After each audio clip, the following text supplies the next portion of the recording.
This is the Hidden Killers podcast with Tony Brueski. Featuring former FBI Special Agent and Chief of the Counterintelligence Behavioral Analysis Program, Dreeke. From your experiences, how common have you seen any sort of allegations like this of jury tampering from the clerk of courts of all people in not only just a high-profile case, but in any case? This seems to be a very rare occurrence in some way, shape, or form. Yeah, the public servant, the clerk, was not serving the public, serving themselves, and it completely undermined the case. And with that being said, just how if these allegations are in fact true, and given what we know about South Carolina law, and hell, there's even in the song, "Don't go trusting your soul to a backwoods Southern lawyer." We're not talking the lawyer here, although Alec Murdaugh certainly fits the bill in that song. But the clerk of courts, this is part of the actual structure of the court system. This is part of the infrastructure that seeks to find justice, guilty or innocent, of anyone. Should there be a further investigation into the rest of this machine there in South Carolina, all the way, and I'm not accusing anybody, but all the way down to judges, to anybody involved in this process? If we have this level of misbehavior going on with this one person, one has to wonder if there's more of a culture of this going on, of everyone looks the other way and we're going to get done what we think is right, not necessarily what the jury or the law deems right. I think you're absolutely right. I think we talked about it before too, or much earlier on, about the system. It's not just him, because he seems completely unfazed by the fact that he's behind bars. Why?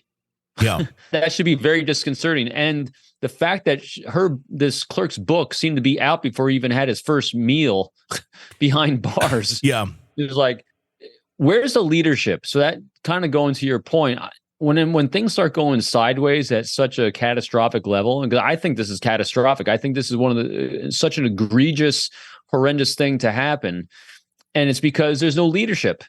Cavalcante, the recent convict murderer that just got recaptured in Pennsylvania, he was recaptured because you had strong leadership from the lieutenant colonel from state police, Bivens, that exercised strong leadership to capture him. But the reason he got out, leadership at that prison was horrible. The county jail, county lockup, they had just gone through a leadership shakeup where the prior warden was relieved, put on admin leave, and a new person brought in. And next thing you know, the second prisoner in about 5 or 6 months gets out the same exact way.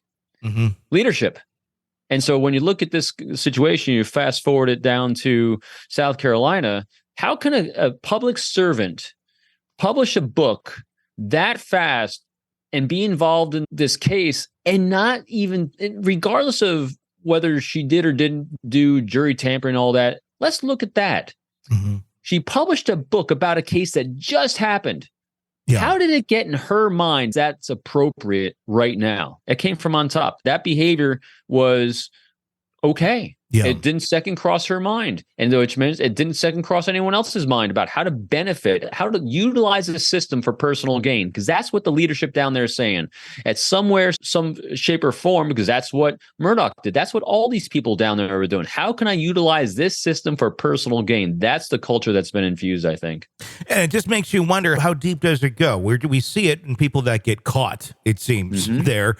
And then once they get caught, as we saw in the world of Alec Murdaugh, oh, look, there's a lot of people surrounding this person that are also engaged in bad acts, and everybody just seems to look the other way, and it's just kind of how it goes, and that's how it is. That's what making me wonder is, okay, once we start investigating this lady, what type of tentacles does she have within this courthouse? I was also, I was kind of surprised by her demeanor the other day as well, when walking back into the courthouse for her job. Just the nonchalant, everything is going to be okay. Very almost reminiscent of Alec Murdaugh, of just like, well, whatever, well, like, even if you do get in trouble, the system here, we have ways of fixing this to kind of correct it for all of us, is almost how it seems. Yeah, you're right. You don't know how infused it is. I think it's infused in everything, but if you lop off one of the heads down at the bottom of the hydra, it's just going to sprout two more. You got to go for the top. Yeah. And you start investigating at the top, and you take out whoever's at the top. And if you see another behavior pop up, well, we got to take out another one. The only way to restructure systems and organizations is you got to redo the leadership infrastructure. Otherwise, you're right. The culture will just maintain itself. It's so challenging in these situations because people become extremely fearful of going against a system because groupthink gets infused in everything. It gets infused in a society where people think this behavior is completely fine, completely normal, and we all just do it. Mm-hmm. And they think that's the way things are. They think that becomes a law. I mean, I've seen it, not to do a tangent, but there's a former FBI agent. His name is Charlie McGonigal. Mm-hmm. Charlie McGonigal was a senior executive in the FBI, and he's just been charged and pleaded guilty to taking a lot of money from Albanians, like $250,000, and undermining the Russian sanctions. And this guy worked counterintelligence. I knew him. Mm-hmm. And how does that happen? How does a high-level executive think that's okay? Yeah. Well, that's a culture. That's a culture that says we can do this. And it shocks people that are inside that culture that I can't do that. Well, everyone else around me is doing that. And I think that's what's going on down here in South Carolina, is that it is part of the culture. I'll be all right because everyone's doing it. Yeah. Murdoch can go to jail and feel like $1 million inside jail because you know what? It's all my buddies. My buddies are running the jail. My buddies are in here with me. It's fine.